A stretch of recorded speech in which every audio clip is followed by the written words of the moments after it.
Alors, bonjour à toutes et à tous, je m'appelle Maïwen. Et je m'appelle Élise. Et on va profiter de ces quelques instants avec vous pour vous parler de nos nouveaux costumes masculins. Nous allons volontairement utiliser le terme de costume et non pas de vêtements, car ces créations ont été spécifiquement conçues pour le scénique et non pas pour un usage quotidien. Ces costumes sont un héritage et des inspirations de notre patrimoine. Alors, pourquoi ce projet ?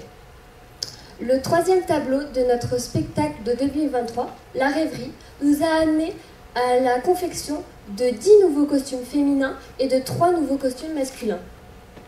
Quand nous disons nous, c'est aussi pour parler de nos moniteurs qui nous ont accompagnés tout au long de ce projet, ainsi que des conseils de Mathias Souvard.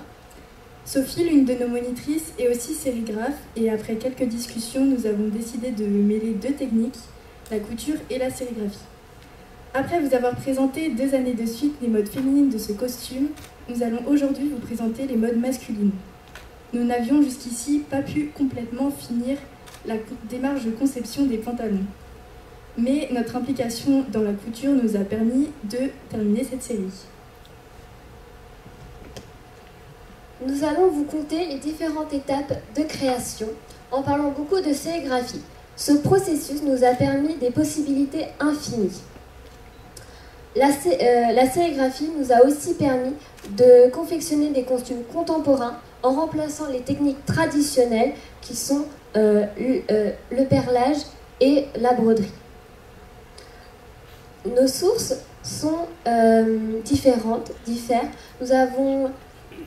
Nous sommes surtout inspirés du livre Le costume classique de Paul Balbous, d'iconographie d'antan et de cartes postales, surtout celle d'une communiante de Quimper datant de 1900. Nous avons aussi utilisé des pièces de collection, des collections de Raymond Lelanne et de David Legac. Voici donc les différentes étapes de création. Gwenaëlle, Noah, Paul et May ont apporté avec eux des objets symbolisant chaque étape. La première étape consistait à choisir le bon tissu et les encres qui correspondent, puis à effectuer des tests de teinte sur le tissu choisi. En cherchant dans les réserves du groupe, nous avons trouvé un tissu ancien assez épais. Il était de couleur blanc-beurre. Une fois ce tissu validé, il fallait tester les encres, puis créer une gamme de couleurs. Nous avons choisi les teintes d'or et de bleu, en rappel au costume du pays Glazik bien sûr, l'or pour les broderies et le bleu pour nos draps de laine emblématiques. 5 bleus différents ont été utilisés, comme vous pouvez le voir ici dans les mains de Gwenaëlle. Nous avons ensuite été amenés à faire des recherches pour trouver des motifs pour les pochoirs. Noah a rapporté avec lui des motifs créés lors d'ateliers regroupant tous nos ados. Donc pourquoi ces ateliers ?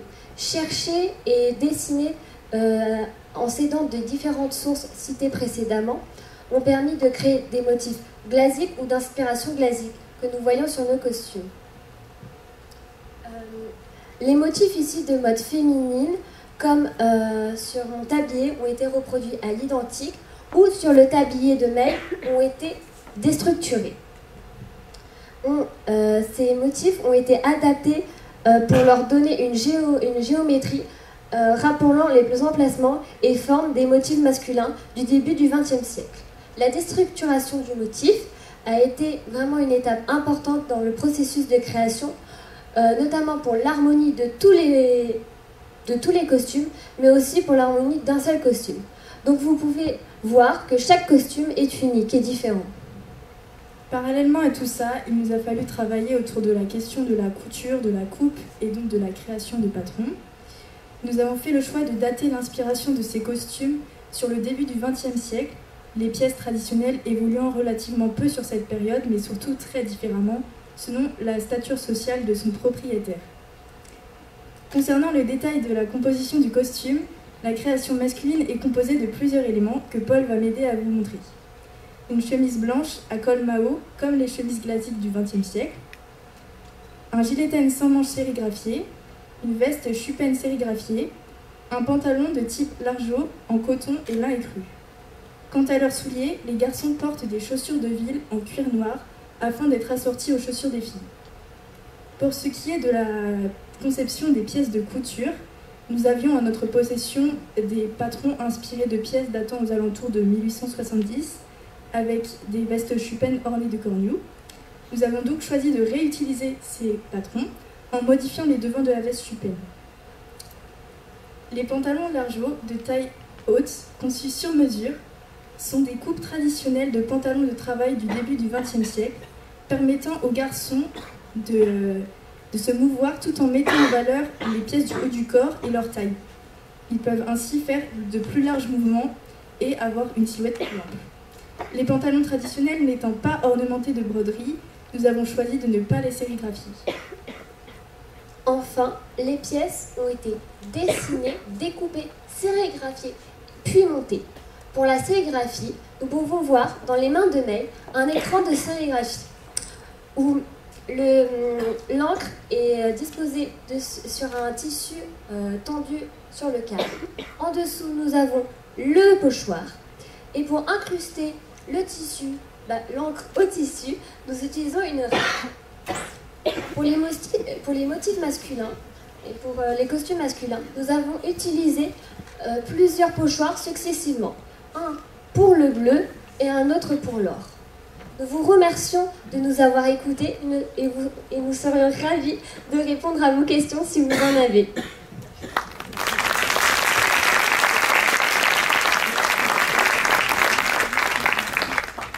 Donc, bonjour à tous, je m'appelle Maëline et je vais désormais répondre à la question préparée, à savoir quels sont les marqueurs identitaires sur votre vêtement de travail et du quotidien à une période donnée.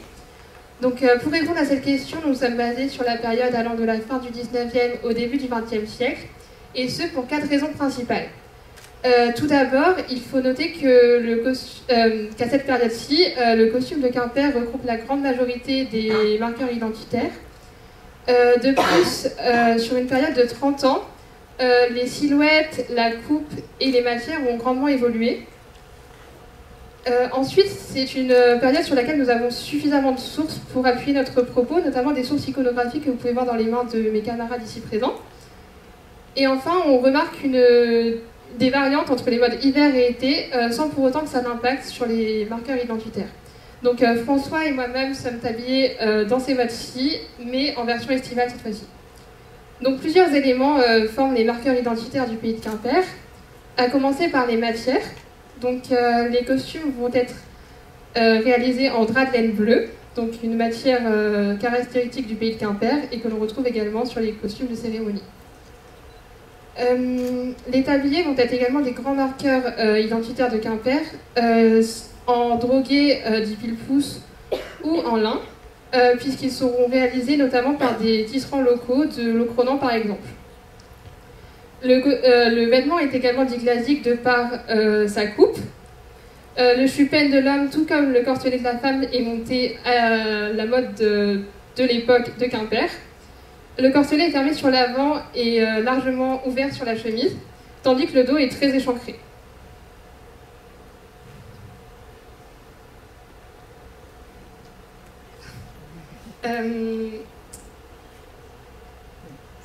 Concernant l'homme, le chupin ainsi que son chapeau vont être les forts marqueurs identitaires de notre pays. Le chupin est brodé de bruscous jaunes. La mode du 19e siècle se distingue également de par sa coiffure et sa coiffe lorsqu'elle est portée. La femme pouvait porter la borlédaine ainsi que la pichou, lesquelles sont en coton blanc et très peu ornementées, contrairement à leur version de cérémonie. Au quotidien, la femme pouvait également la retirer afin d'être simplement en cheveux comme moi-même. Cependant, elle arborera toujours son chignon en 8 que vous pouvez observer du coup.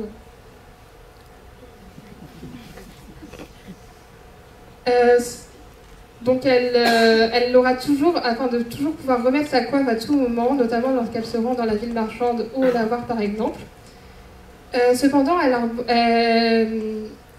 pouvait également se coiffer d'un simple chapeau de paille pour se protéger du soleil ou de la chaleur dans les champs.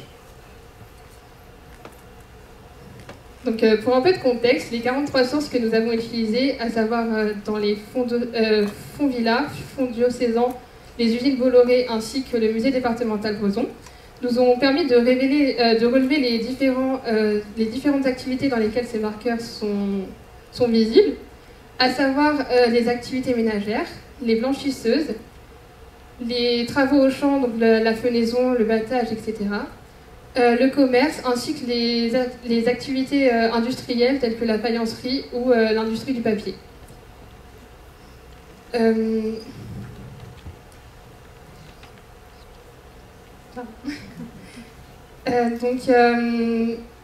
À noter également que lorsque la femme retire sa coiffe, elle porte cependant la majorité de son costume à chaque endroit où elle pourra croiser d'autres personnes. Donc par exemple au marché ou au lavoir. L'homme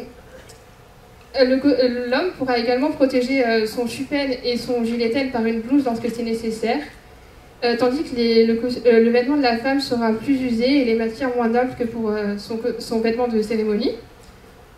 Et à noter également que lorsqu'elle retire sa coiffe, 3 pièces vont être principalement tout de même gardées, à savoir le corselet, le tablier et la jupe.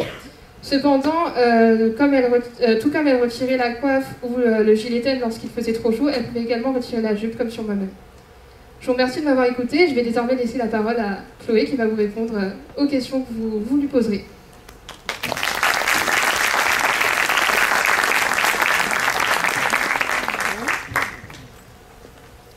Merci pour cette présentation.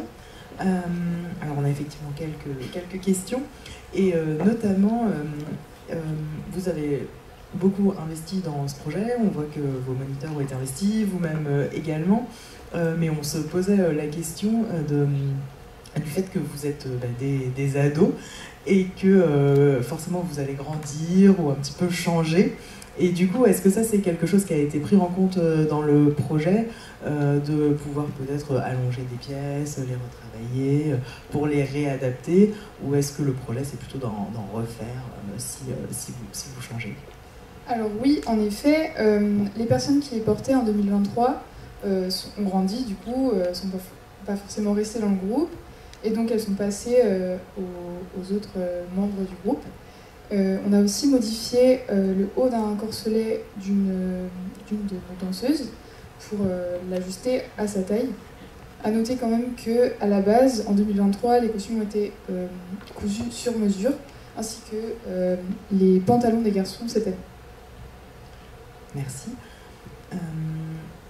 Une autre question un petit peu sur la globalité du projet. Donc vous avez dit que vous avez fait évoluer aussi un petit peu votre projet par rapport à 2023, que vous avez notamment terminé les pantalons cette année.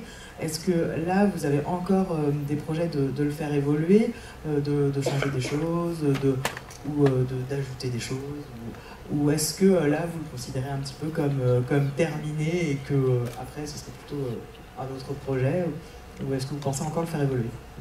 Alors, on est déjà super content d'avoir réussi à terminer la série avec les garçons. Il est également question, peut-être l'année prochaine ou dans plusieurs années, de faire une série complète pour pouvoir habiller toutes nos danseurs et nos danseuses, et aussi peut-être de faire des coiffes sérigraphiées. Voilà. Merci beaucoup.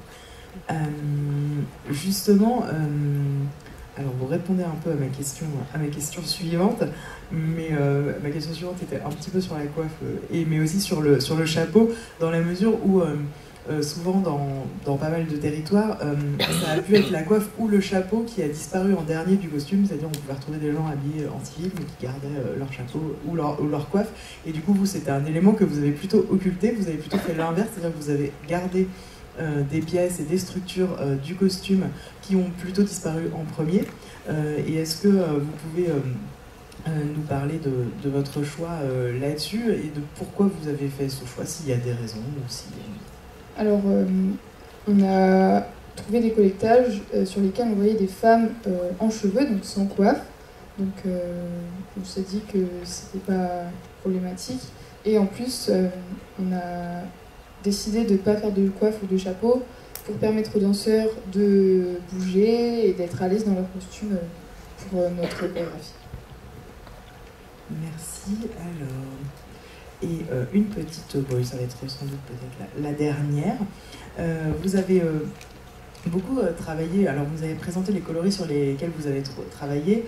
Le bleu, qui est un marqueur du pays glazique. Le doré aussi, qu'on retrouve sur les ornementations. Et par contre, alors vous avez complètement abandonné le noir, à part les chaussures, j'exagère. Alors que le noir, c'est aussi, notamment sur les costumes féminins, mais aussi en partie sur les costumes masculins, avec les velours, un élément, un marqueur identitaire, puisqu'on pourrait aussi en parler du terroir. Est-ce que c'est un choix d'avoir abandonné le noir, ou est-ce que c'est un choix par défaut d'avoir choisi d'autres couleurs? Est-ce que vous pouvez nous parler de ça? Alors en effet, à la base, donc en 2023, les costumes ont été pensés pour un tableau de notre spectacle scénique qui s'appelle La Rêverie et qui retrace un petit peu les impressions de plénitude et de sérénité qu'on ressent parfois en dansant. C'est pour ça qu'on s'est dit que c'était plus cohérent de faire des costumes plutôt blancs plutôt que noirs, et surtout que le reste des danseurs étaient déjà en noir pour apporter un contraste entre les deux séries.